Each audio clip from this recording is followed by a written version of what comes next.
graad 1 mamas, ons gaan vir julle wys hoe om die 10 frame spinner speletjie te speel.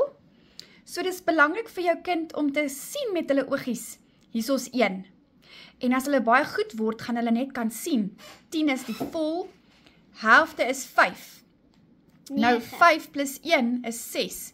So hulle gaan miskien eers tel 1, 2, 3, 4, 5, 6 met hulle vinger. En dan na rukkie gaan hulle goed word om hierdie te herken en te sien, o, hier is 1 minder as 5, soos 4. 9, En dit is hoekom ons so speletjie speel.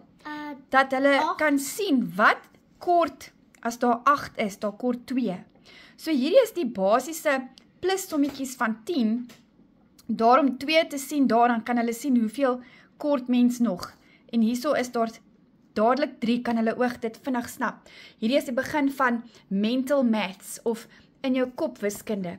So die speletjie het gesê, ons moet met 'n potlood dit deursit, en dan met 'n, wat noem jy daai? Pen. Paperclip. Pennetjie. Dit spin, maar dit wou nie vir ons lekker werk nie. Die paperclip Sal altyd afvlieg. Vlieg af en wil nie pas nie. Maybe kan dit vir julle werk. So, ons het 'n ander plan gemaak. Ons het met so spyker dingetjie, as jy dit het, is dit oulik om te hê. Maar dit spin nie so vinnig soos wat mens wil hê om dit te spin nie, nee. So, ons sukkel bietjie met die spinnertjies. Miskien kan sy net haar oogies toemaak. Michaela, jy kan... En dan so. Ja, ek dink dis miskien die maklikste eerder. Gaan in die ronde, hier is die bord, hier is Michaela sinne, myne en Nivea sin. So, maak jy oogies toe, land op 1. O, jy het op 1 geland. Nee. En nou mag jy net 1 opskuif. Nou gaan ek my oogies toemaak, ek land. Hierso kan ek sien, is 'n 5 en 'n 1, so dis 6. En dan weet ek kan nou met my enetjie 1, 2, 3, 4, 5, 6.